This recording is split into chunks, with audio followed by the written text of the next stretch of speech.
Que sí quede huella con Francisco Martín Moreno, el escritor más leído de México, que ha dejado su trayectoria marcada en los libros, en la historia y en la política de este país. Muchísimas gracias por recibirnos. A ti, Emiliano, el gusto es absolutamente mío. A ti no te queda ni reintegro. El gusto solo es mío. Ok. Este programa queremos que compartas con nuestro público todas esas partes que conforman el andamiaje ya de un éxito, pero queremos ir a los orígenes, por favor. Yo encantado. Mira, todo comenzó porque mi padre era un hombre muy intransigente, era un hombre muy rígido, muy duro, exiliado de la Guerra Civil Española. Y bueno, yo viví mucho tiempo con mucho miedo. Y entonces lo que yo hacía era poner unos libros abajo de mi cama, abajo de los pies de la cama, y subía el nivel de la cama, y ahí era mi guarida, donde yo me escondía a leer con una lamparita. Y era donde yo estaba, me sentía en paz, me sentía muy reconciliado con la vida, muy tranquilo, y aprendía muchísimo porque disfruté aventuras maravillosas en ese lugar.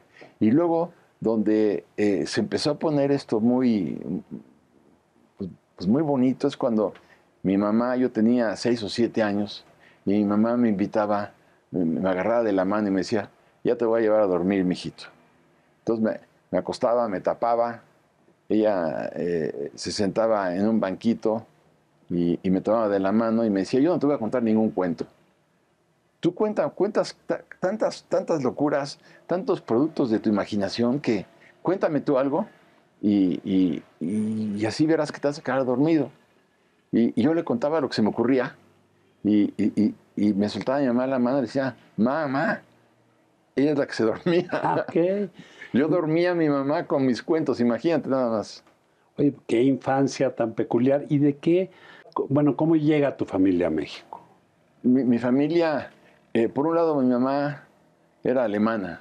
Okay. Y mi mamá era judía y huyó de los nazis, zarpó de Hamburgo en junio de 1939, 3 meses antes escasos de que Hitler bombardeara Varsovia.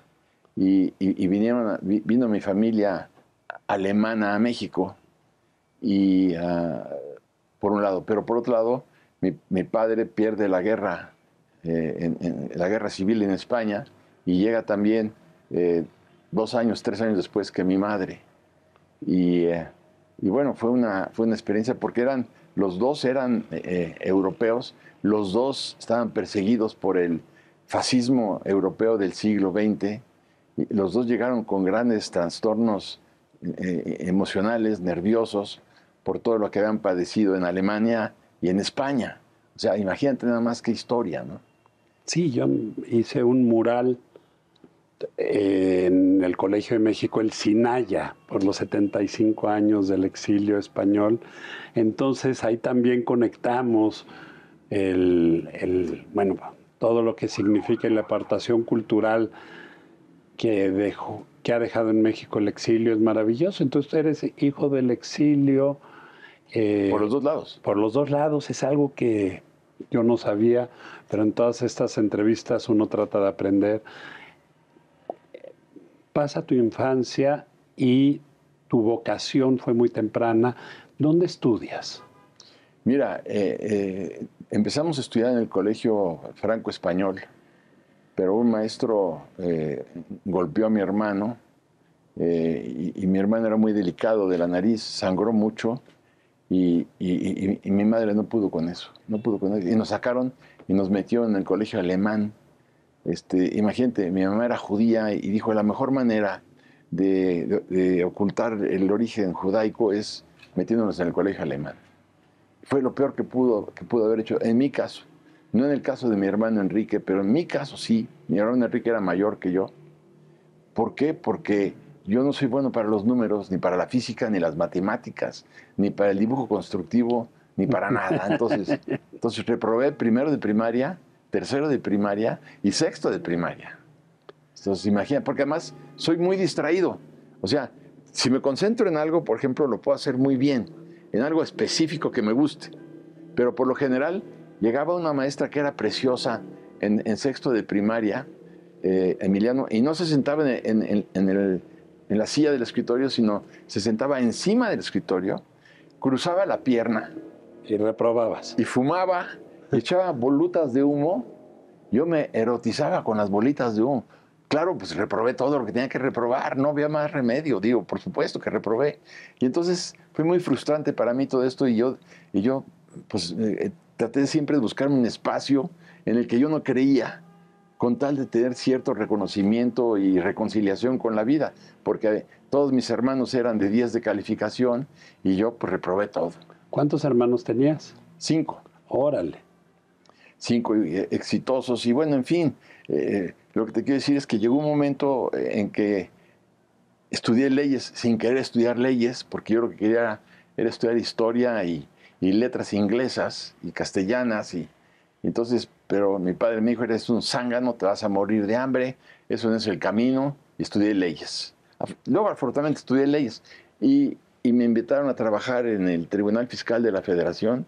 Y de ahí, del tribunal, a mi jefe, que era magistrado del tribunal, lo llamaron como subdirector del impuesto de la renta en la Secretaría de Hacienda, y me invitó a que me fuera con él a la Secretaría de Hacienda. Y me quedé en la Secretaría, llegué a ser director general de recursos de revocación, que es un tribunalito dentro de la Secretaría. Pero la sangre, Emiliano, se me estaba convirtiendo en veneno. Yo dije, no puedo más, yo tengo que escribir, eso es lo mío, ¿no? Entonces me dediqué ya, renuncié a la Secretaría de Hacienda. Chucho Silva Gerso, que era mi jefe, el secretario, le dije, me voy ¿por qué vas a renunciar? Porque me voy a dedicar a escribir. Me dice, ¿escribirle a quién? Digo, no, Chucho, tenía mucho sentido del humor él. Pues sí. Y ese momento, pues es una epifanía en la vida que decides por escribir. ¿Qué escribes? Empecé a escribir historias y todo comenzó cuando finalmente, en el último año en la Secretaría de Hacienda, teníamos que ver cómo financiamos el presupuesto público. Entonces, la recaudación, imagínate mi trabajo, la recaudación del impuesto de la renta iba a ser de tanto. La recaudación de los ingresos mercantiles, todavía aquellos, tanto. Los impuestos especiales, con deuda, ¿cómo financias un presupuesto? Y de ahí se me ocurrió, me vino la idea, ¿cómo se financió la Revolución Mexicana? Bueno, Entonces digo, a ver, no teníamos armas, no teníamos una industria militar, ni bombas, ni cañones, ni pistolas, ni aviones, ni nada. ¿Y de dónde salieron? ¿Cómo de repente teníamos bombas, cañones, pistolas? Sí. Digo, no, pues, de algún lado. Y entonces empecé a investigar, estando en la Secretaría, y me di cuenta que cuando tenía que dejar de investigar para irme a trabajar, me iba de un humor de los demonios, ¿no? Y entonces dije, esto es lo mío. Y cuando le dije a mi esposa, me voy a dedicar a escribir, me dijo ella, un día que me encontró escribiendo en mi estudio, me dice, te quiero decir una cosa, los maridos y la basura tienen que salir de la casa a las 11 de la mañana. Si no, después de las 11 la casa ya apesta. Así de bonito. Entonces, eso fue lo que acabó con mi matrimonio. Mis padres se disgustaron mucho conmigo, me dejaron de hablar pues como 1 año y medio, porque yo tenía 32 años. Y ¿cómo a los 32 años no sabes ni qué quieres en la vida? Y estás extraviado, ¡qué barbaridad! Tienes un puestazo en la secretaría, de ahí puedes ser ya subsecretario, y de ahí a lo mejor secretario, y de ahí vete a saber, ¿no? Y bueno, no me interesa. Yo no quiero ser, fue la cosa que me convenció, yo no quiero ser un don nadie con éxito. Es lo que iba yo a hacer, Emiliano. Un don nadie con éxito. Bueno, sí, a lo mejor hubiera sido secretario, yo creo que no, pero bueno, si hubiera sido un don nadie con éxito. Yo dije, no quiero eso, no quiero, yo quiero ser yo. Y lo que es importantísimo, esa decisión del yo se pega a tu primer éxito, Sí. que es México Negro. México Negro. Fue una investigación tremenda porque me costó muchísimo trabajo hacerlo. Yo no tenía la vocación de historiador, yo no sabía hacer fichas que me guiaran luego a lo largo de la novela. Tuve que aprenderlo todo sobre la marcha. Pero mi abuelo alemán, que se llama Max, me decía siempre, Panchito, si quieres tener éxito en la vida, apréndete 3 palabras de memoria. Me decía, Disziplin, Disziplin und Disziplin. Y se le marcaba aquí una vena, Emiliano, que yo decía, un día se le va a reventar al abuelo, ¿no? Y yo le compré a él el concepto de la disciplina. Y él era un auténtico desmadre. Pero le creí, ¿tú crees? Le creí y soy muy disciplinado a la hora de investigar y a la hora de escribir. Y eso me salvó la vida. Bueno, entonces ya empezamos con la carrera de éxitos. Y este éxito que tuviste con México Negro, el decir, tengo razón, yo ya tengo éxito, estabas formando tu identidad. ¿Hubo un reencuentro familiar? Sí. ¿Sí? Ah, qué bonito. Con mi padre me invitó a comer y me dijo, reconozco, cuando leyó la novela, reconozco que estuve equivocado. Nunca creí que tuvieras este talento para escribir. Le dije, no te preocupes, no, déjame que te cuente, por favor, no me interrumpas. Necesito desahogarme y necesito que me perdones. Y dije, pues ya está, digo, acaba cuando quieras. Yo ya te perdoné, o sea que todo lo que digas a partir de este momento ya es inútil. Igual con mi madre también lo entendió y la reconciliación fue hermosa. No hubo reconciliación con mi esposa, ex esposa. Hoy somos buenos amigos, pero no hubo reconciliación posible porque lo suyo no era lo mío ya, ¿no? Pues qué hermosa la vocación y siempre en nuestro territorio, el arte, la creación. Híjole, que uno sufre, ¿no? Porque esa disciplina del papel en blanco, de la hoja en blanco, del lienzo en blanco, como dice tu abuelo, hay que tener disciplina, disciplina y disciplina. Y pasa este primer éxito y tú sales de la infraestructura gubernamental, de Hacienda, por decir, de ser un godínez, y Francisco Martín Moreno, el historiador, escritor, va naciendo a tus 33 años, como la edad de Cristo cuando fue crucificado. Fue una cosa curiosa. Todavía antes de morir Chucho Silva, hace como 3 o 4 años, me dijo, ¿no te hubiera gustado ser secretario de Hacienda? Y le dije, Chucho, déjame contestarte la pregunta. Entre tú y yo, que somos amigos y hermanos, gracias a que yo renuncié a la Secretaría de Hacienda, he vivido hasta este momento como 270 vidas. Me dice, ¿cómo?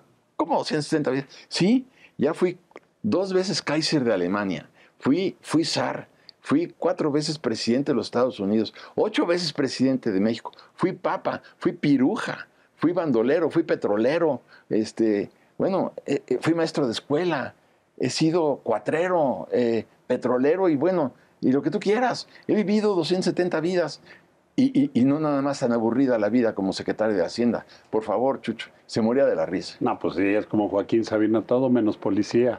Sí. Quiero ser, pues sí. Y entonces sí, pues no cualquiera puede decir que ya vivió 275 vidas porque tienes que estudiar el tema. Sí, si tienes que estudiar al presidente Wilson de los Estados Unidos, tienes que estudiarlo. No puedes decir el presidente Wilson dijo si tú no te pones a estudiar. Es una tarea de 24 horas al día. Y entonces es cuando puedes hacerlo bien y no mal. Por ejemplo, el otro día me decía un amigo, oye, es que estoy haciendo la vida de Álvaro Obregón y hay un momento en que él está en una plaza de toros en León, Guanajuato, le gustaban los toros, sí, pues sí. Y se levanta Obregón y estaba fascinado por la entrevista y empieza a aplaudir como loco. Le digo, no, ¿cómo? ¿Por qué no? Pues porque le faltaba un brazo. No podía aplaudir. ¿Cómo dices que se puso a aplaudir Obregón? No podía aplaudir. Y entonces, lo que te quiero decir es que si tú no tienes respeto por la historia como novelista, vas a fracasar. No puedes poner a Moctezuma Xocoyotzin, que nació en Brooklyn. No, pues no. Bueno, pues ahorita me quiero ir a... Empezaste con la revolución, como ya compartiste todas estas vidas que han sido parte de tu creación literaria. entra este gran éxito y después, que ahorita me gustaría también compartirlo, bueno, en el sacrificio, dejaste un matrimonio, dejaste Hacienda, dejaste la política. 3 hijas. Tenías 3 hijas y ahí sale el Martín Moreno, escritor. Y con la primer novela, ¿pudiste con todo ese paquetón? Sí. ¿Sí? Órale. Sí pude, fue maravilloso. Fue muy difícil, y sobre todo le llevé la novela a quien yo creía que era un hombre que me iba a ayudar, ¿no? Y pues no, me dijo, tu novela es una fumada. Imagínate, después de 5 años de trabajar, que me digan que mi novela es una fumada así. Y entonces llegué a casa, yo le había prestado mi departamento de junto a un amigo. Yo estaba oyendo la 9ª Sinfonía de Beethoven a todo volumen, oigo que están tirando a la puerta, corro a la puerta, y era Manuel, mi querido vecino. Y me dice, oye, baja el volumen. No voy a bajar nada, ¿qué quieres? Quiero una corbata. Trágatelas, las tengo todas ahí en mi vestidor, ¿no? Y, ¿qué te pasa? Le dije, entonces, me acaban de decir que mi novela es una fumada. No, hombre, no le hagas caso. Llámale al profesor John Womack, el que escribió el libro de Zapata. Sí. Le digo, ¿cómo crees? Yo no conozco a Womack, conozco su obra Al derecho y al revés. Ah, no, es que yo acabo de llegar hace 3 meses de Boston y era mi maestro. Entonces, le marca a John Womack delante de mí, el mismo día que me dijeron que era una fumada mi novela, y contesta John Womack. Entonces le dice Manuel, oye, de tú, ¿no? Oye, John, tengo aquí un amigo que terminó la novela y que quisiera. Entonces le dice John Womack, dile por favor que me mande sus puntos de vista, sus dudas, y mi equipo de asesores se lo contesta. Y le dije, dile al profesor Womack que lo siento mucho, que no le voy a mandar nada. Si no es con él, no me interesa. Y John Womack sintió como si le hubiéramos puesto un par de banderillas. A ver, pásame a tu amiguito.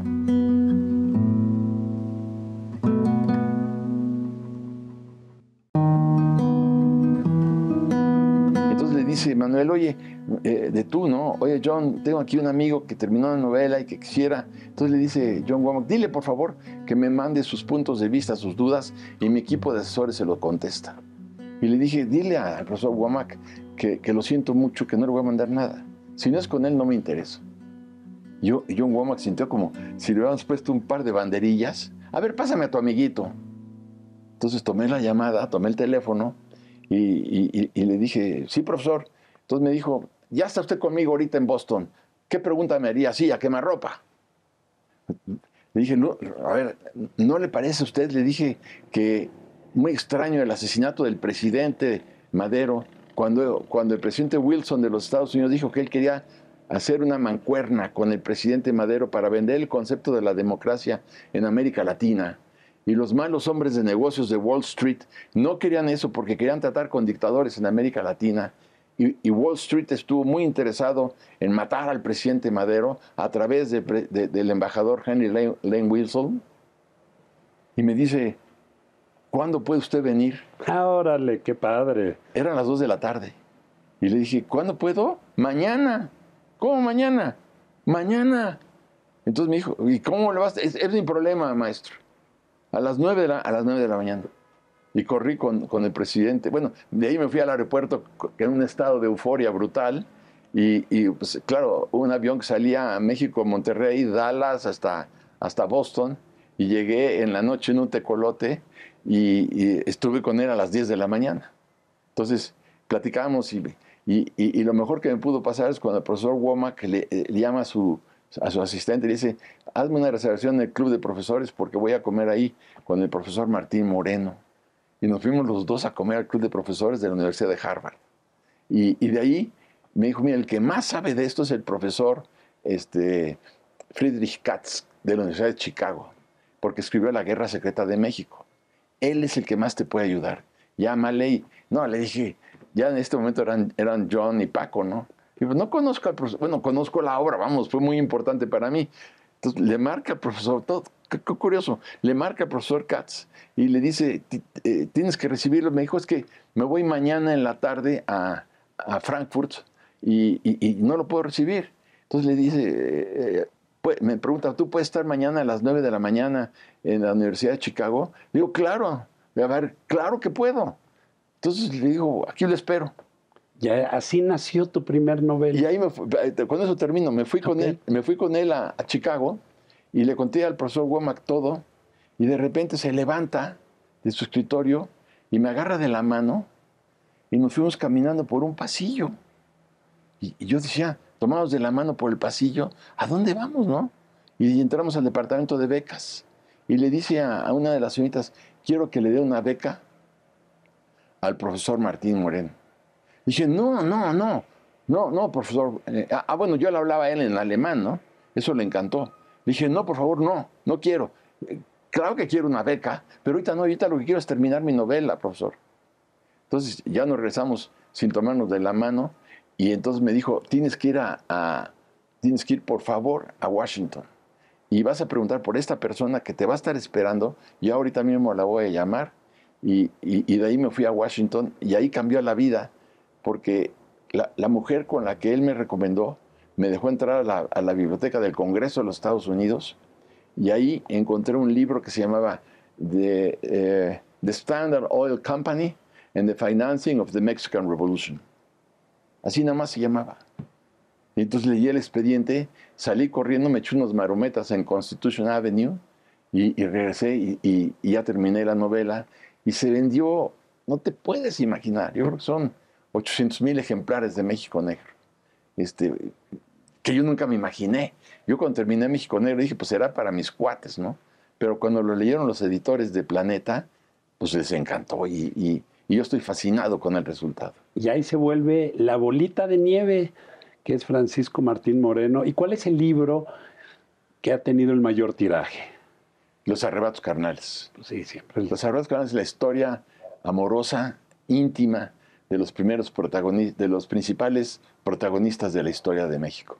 La historia que no se conoce, la historia secreta amorosa de Carranza, la historia secreta de Lázaro Cárdenas, la historia secreta, que no es tan secreta, de Díaz Ordaz con la Tigresa, la historia secreta de Sor Juana, la historia secreta de Tecuichpo con la hija de Moctezuma Xocoyotzin con Cortés, pues, una gran cantidad de historias, la historia secreta de Iturbide con la Güera Rodríguez. Y en este México mojigato, que quiere poner siempre a los héroes de bronce, esa literatura que tú tienes tan jocosa y tan adictiva, que hace que tengas esta cantidad de lectores, ¿no has tenido problemas con el establishment y con la institución, que vivimos en un país que hace una historia sexenal, por así decirlo? Sí, por eso publiqué mi libro México Engañado, porque yo lo que proponía es que se creara la Academia Nacional de la Historia, de tal manera que tuviera autonomía como la autonomía que hoy tiene el Banco de México, en donde el Banco de México es amo y señor en sus decisiones, en todo el entorno legal que tiene.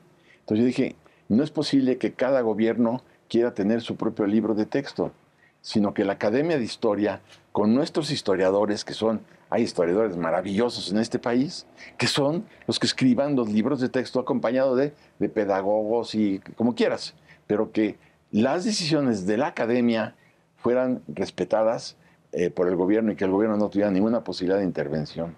Pero claro, no me salió, ¿no? Cada gobierno hace el libro que se le da la gana y por eso dice muy bien Santayana, quien no conoce su historia está condenado a repetirla. No, y te quitan, yo creo que manipulan nuestra identidad, no nada más de la gente que sabe, también de la gente que no sabe. Ahorita todas las efemérides que pasaron en el sexenio pasado, que fue el encuentro de Hernán Cortés, de Moctezuma, la creación de la Villa Rica de Veracruz, que Veracruz, en vez de ser algo que nos enorgullezca a todos los mexicanos, porque ahí entró la religión, el caballo, lo que cambió al continente entero, entró por Veracruz, pero como no se podía hablar de Hernán Cortés, pues pasaron las efemérides, que para mí las efemérides son momentos de reconciliación y confrontación con el pasado. Y ahorita vamos a empezar a hablar de lo último, que es el último libro de Francisco que está aquí atrás, que se llama Los tiempos malditos, que yo hice el único evento importante, digamos, por los 500 años del encuentro de Hernán Cortés y Moctezuma, que fue el 19, cuando empezó todo el trancazo del perdón y los temas diplomáticos, que en mi forma de ver debería de el pasado verlo como un ejemplo de lo que no hay que repetir los errores, pero yo quiero hablar del mestizaje, que también son cosas que planteas en el libro. Pero bueno, ¿quién soy yo para hablar de tu libro? Por favor, compártenoslos con el público. Mira, lo primero que me llamó la atención, Emiliano, al empezar la investigación, fue por qué razón Carlos I de España, bueno, de Castilla y de Aragón, porque España no existía. Sí. Claro, existía, pero no como un Estado nacional. ¿Por qué Carlos V de Europa, del Sacro Imperio Romano Germánico, ¿no? ¿Por qué nunca quiso que Cortés fuera el primer virrey de la Nueva España? A ver, tenía, sin duda alguna, Cortés todos los merecimientos. Había conquistado territorios que eran 40 veces Castilla. Además, con oro, con plata, con todos los recursos mineros, agrícolas, lo que tú quieras, especias, es igual, todo. Y no lo nombra virrey. Pero no solamente eso. No solo no lo nombra virrey, sino que nunca lo recibe en la corte. Y no solo nunca lo recibe en la corte, sino que nunca le da un empleo en la corte. Y Cortés muere abrumado, deprimido, diciendo, esto es una injusticia. ¿Y por qué, verdad? ¿Por qué nunca lo nombró virrey y nombra a don Antonio de Mendoza? Eso fue un golpe para él verdaderamente demoledor. Entonces, claro, ahí comienza mi novela. Para mí es la envidia que le tenía Carlos V a Hernán Cortés, por eso no le da. Esa podría ser una respuesta. Es la más... Pero no hay más. No hay más, claro. Hay más. Por ejemplo, yo te diría, cuando Cortés traiciona a Diego Velázquez, porque los dos habían llegado a un acuerdo de que la expedición la habían financiado entre los dos para investigar cómo era Tenochtitlan, cómo era el imperio, para ver si se podían establecer vínculos comerciales. Ese fue el acuerdo entre ellos dos. Nunca conquistar. Eso lo puedes ver en los acuerdos entre ellos. Y sin embargo, Cortés rompe con Diego Velázquez y funda la Villa Rica de la Veracruz y se autonombra capitán general. ¿Sí? Eso no le pareció a Diego Velázquez. Tan no le pareció, Emiliano, que un año después manda a toda una expedición al frente de Pánfilo de Narváez para arrestar a Cortés y llevárselo preso a Cuba por traidor. O sea, eso pues no hay que perderlo también de vista, me parece que es un dato importante.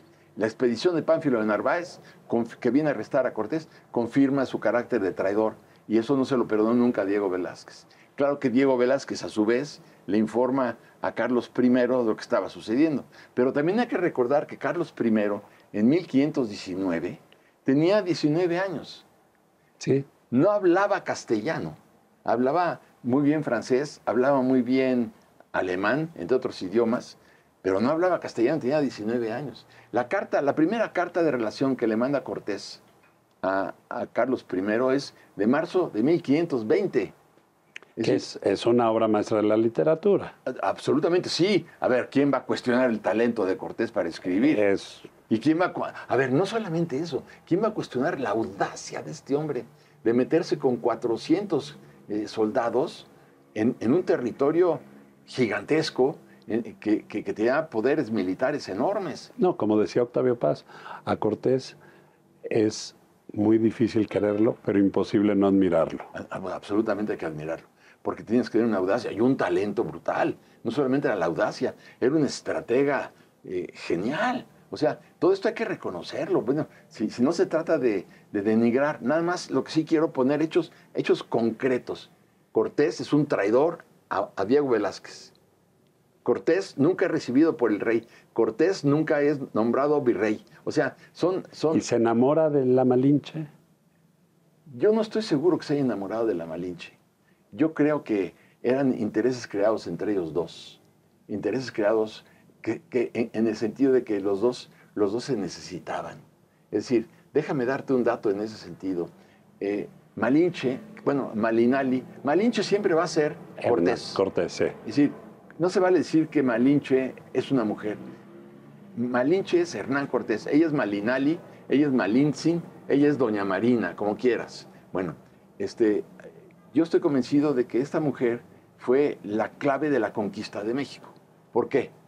Porque ella hablaba náhuatl, ella hablaba perfectamente bien el maya, pero Cortés no hablaba más que castellano. Entonces, tenías que crear un puente lingüístico entre ellos, y por eso aparece Jerónimo de Aguilar. Jerónimo de Aguilar hablaba perfectamente bien el maya, porque había estado preso durante muchos años viviendo con los mayas, después de que se naufragó su barco, y hablaba castellano, hablaba maya. Entonces, ahí es donde se da el fenómeno. Lo que decía Moctezuma, o lo que decía Cortés en castellano, se lo decía a Aguilar, a Jerónimo de Aguilar, en castellano. Él se lo traducía a ella en maya, y ella en náhuatl se lo decía a Moctezuma. Esa trama que es parte de nuestra identidad, sí, claro, que es la conquista de México, el momento coyuntural que estamos pidiendo del perdón, que ahorita yo creo que hay cosas políticas, cicatrices que se quieren sanar, pero llega tu novela, Los tiempos malditos. Y ese, digamos que es un manotazo sobre la mesa. Ay, claro. En este momento, ¿qué esperas de Los tiempos malditos? A ver, Carlos I, Emiliano, Carlos I no mandó un solo maravedí a la conquista. Él no financió la conquista. No, eso yo lo... Sí. Sí. A ver, él no mandó un solo soldado castellano a la conquista. O sea, la primera información que él tiene, la tiene a través de la carta de relación de Hernán Cortés, cuando Hernán Cortés ya llevaba 5 meses viviendo en el palacio de Axayácatl, en Tenochtitlan. Hay gente que piensa que Cortés llegó a Tenochtitlan, bombardeó Tenochtitlan y se apoderó de Tenochtitlan. No es cierto. Después de que se conocen en noviembre de 1519 Cortés y Moctezuma, lo invita junto con toda la tropa de 400 castellanos al palacio de Axayácatl, y ahí vive 235 días Cortés. O sea, sí, o sea, lo que decía Alfonso Reyes sigue teniendo esa validez, Marmoria, que es la conquista lo hicieron los indígenas y la independencia los españoles. Claro, es que no hay nada más cierto que eso. Pero entonces, ¿qué sucede? Y aquí es donde quiero, este es uno de los argumentos que más coraje, fiereza, odio y rencor les ha producido mi novela, lo que te voy a decir ahorita.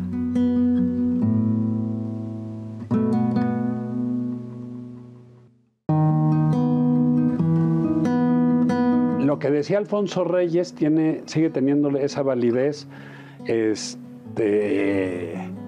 Marmoria, que es la conquista lo hicieron los indígenas y la independencia los españoles. Claro, es que no hay nada más cierto que eso.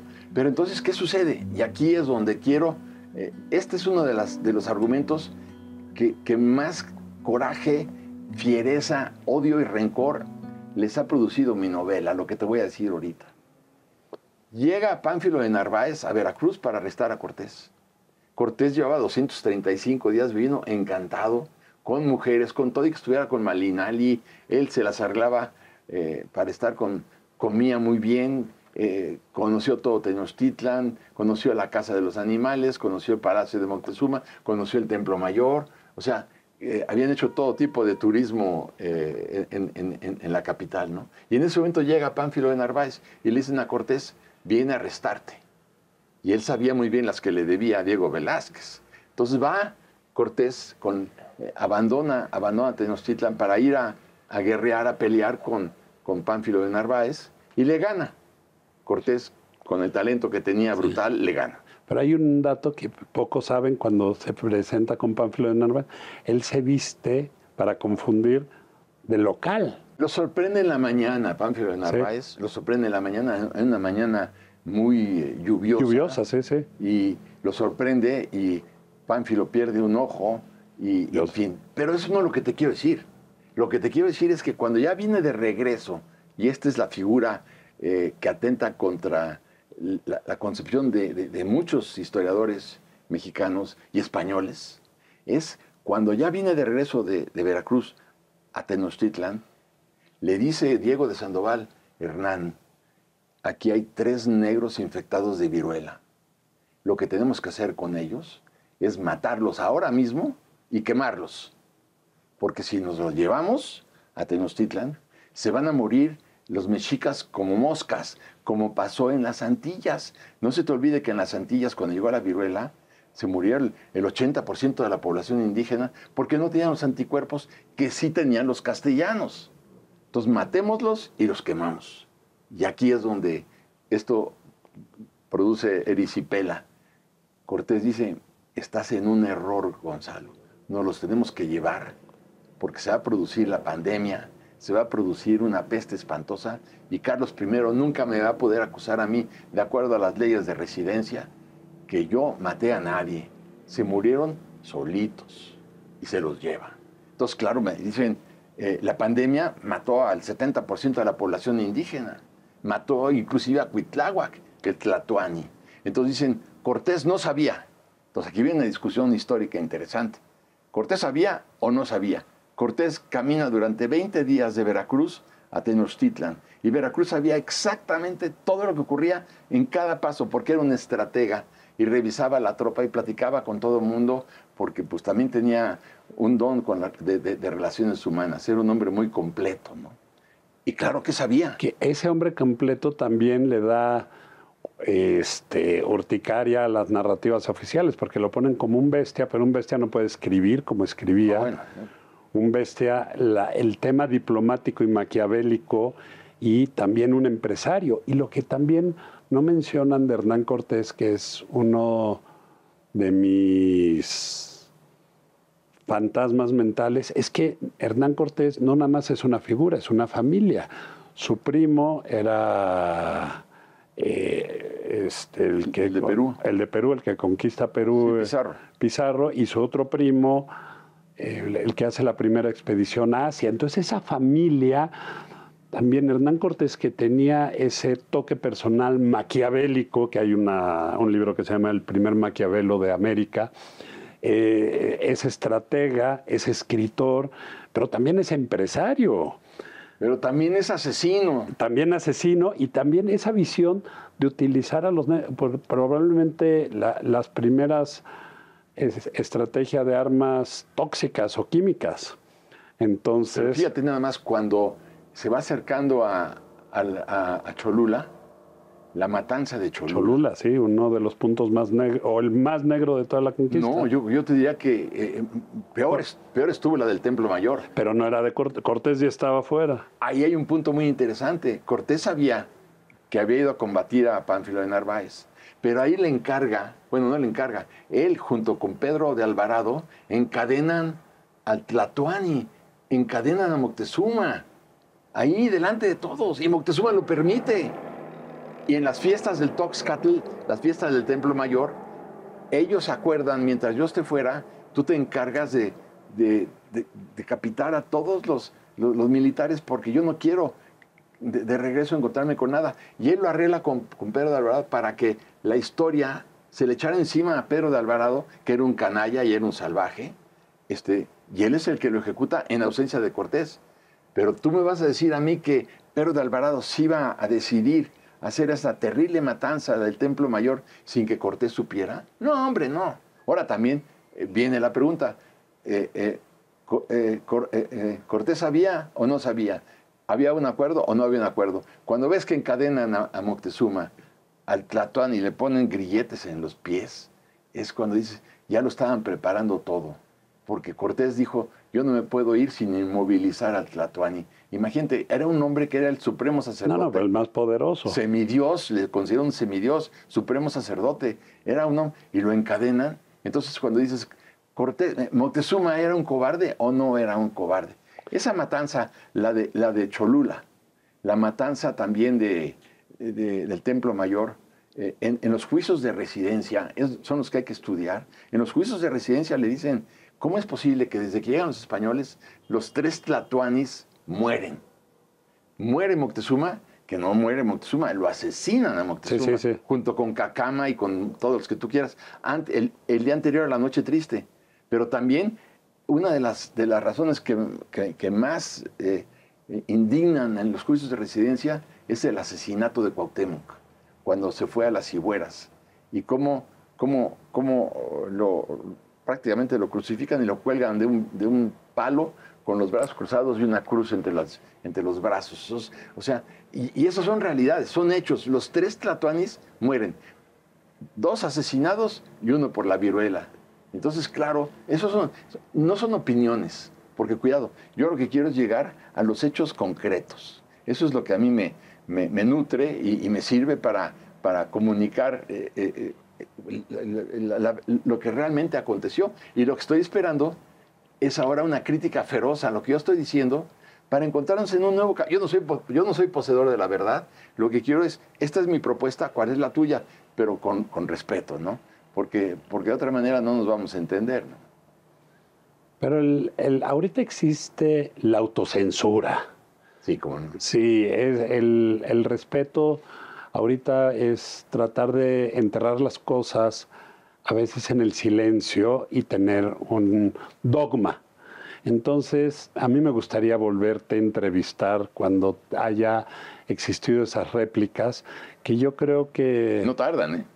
Eso espero.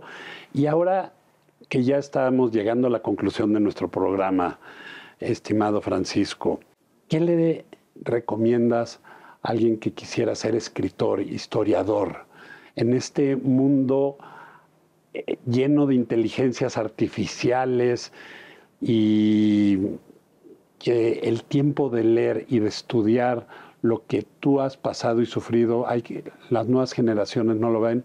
¿Qué les recomiendas a las nuevas generaciones, básicamente? Bueno, las nuevas generaciones las estamos viendo a partir del 15 de noviembre pasado, ¿no? Estamos viendo que las nuevas generaciones ya nos dijeron a los papás y a los abuelos, quítense porque ustedes son unos cobardes. Ustedes permitieron la desaparición de poderes, ustedes permitieron que ya no existiera un poder judicial, ustedes permitieron la desaparición de los organismos autónomos, ustedes permitieron que se acabara nuestra democracia, ustedes ya están descalificados, papá, mamá y abuelos. Déjenme en paz, ahí vienen los jóvenes, esto me encanta. Ahora, pero volviendo a tu pregunta, a mí me parece que es muy importante que los jóvenes hablen, que los jóvenes se sacudan pues muchas herencias paternas, muchas comodidades, pero no lo logro. Por ejemplo, cuando les digo en una plática a los jóvenes, ustedes tienen que entrar en la política, entren a la política, y me dicen, la política es un cochinero, y nosotros no nos vamos a meter en un cochinero. Entonces estás dejando tu país en manos de unos cochinos. Si tú quieres cambiar al país, tú le tienes que entrar al cochinero y limpiar el cochinero. ¿Por qué crees que el cochinero se va a limpiar solito? Y hablo con los empresarios y les digo a los empresarios, oigan, jóvenes, hay que entrar en la política. No voy a entrar a comparar a Trump, pero Trump era un empresario y su gabinete de empresarios. Yo creo que el país es de todos nosotros. Yo creo que tanto los jóvenes como los empresarios tienen que entrar en política. Es nuestro país. No es que los empresarios son los corruptos y se lo van a robar todo. Unos no quieren entrar porque todo es un cochinero. Los otros empresarios no quieren entrar porque dicen, no, es que son unos ladrones los empresarios. Entonces, ¿qué pasa? Que dejamos el país en manos de unos bandoleros. Y entonces, claro, ahí están los resultados. Pero tenemos que decir todos, tenemos que escribir todos, tenemos que protestar todos. Eso es lo que tenemos que hacer. porque el país es nuestro, no es tuyo, no es mío, es de todos, empresarios, estudiantes, jóvenes, transportistas. Y proteger la identidad, que es lo que Sí. ahorita nos ha tocado dialogar. A mí me ha tocado la suerte de poder hacer estos proyectos, de estar contigo y hablar de historia, no de lo coyuntural. Este programa, que sí quede huella, la canción es la predilecta de los políticos, que es Que no quede huella. Que no quede huella. Que es de Lupe Esparza, que es de Grupo Bronco. Yo lo tengo que mencionar porque aparte yo admiro de las cosas que más admiro de este país es cómo tenemos el corrido para cantar nuestras historias, tenemos tus novelas y tenemos ese colmillo que tienes, que yo la verdad admiro mucho, que la gente nos enganchamos con lo que escribes. Y ¿qué mensaje le dirías a nuestro público del Heraldo para despedirnos? Ya se nos acabó el tiempo. Qué lástima, porque me encanta esta conversación contigo, querido Emiliano. Yo lo primero que les diría es, tenemos que informarnos. Es decir, cuando me pregunta la gente, ¿y cómo podemos? Les digo, es que nos robaron el país, nos lo robaron. Y me dice, bueno, ¿y ahora qué hacemos? Ya nos lo robaron, ¿y ahora qué hacemos? Y yo lo que les digo es, ustedes se suben en el Uber, se suben en el taxi, hablan con el peluquero, ¿no? Hablan con el panadero, con quien sea que tengan contacto, hay que contarle lo que está sucediendo, que se está desapareciendo o ya se desapareció nuestra democracia, el Estado mexicano ya no existe, porque no existe el Estado mexicano, ya no existe la división de poderes, la Suprema Corte tampoco existe ya. Entonces, hay que decirle a cada una de las personas con las que tenemos contacto lo que está sucediendo. Puedo estar equivocado, pero por lo menos yo, como decía Tapies en la fotografía que me enseñaste, Tapies decía, yo soy inocente, yo no soy culpable. Y yo no soy culpable porque corro muchísimo riesgo diciendo todo lo que digo, pero no me puedo callar ni me voy a callar, porque nada más tenemos un país. Y ese país hay que defenderlo con todo. Y sobre todo, no nos podemos volver a tropezar con la misma piedra. No lo podemos permitir, Emiliano. Entonces yo sí creo que cada quien tiene que hablar con la gente que conoce y explicarle lo que está sucediendo.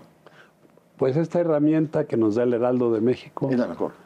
Esperamos llegar a muchos hogares y muchas gracias de todo corazón por aparte por la frescura, de ver el pasado, porque siempre ver el pasado es una mira hacia el futuro.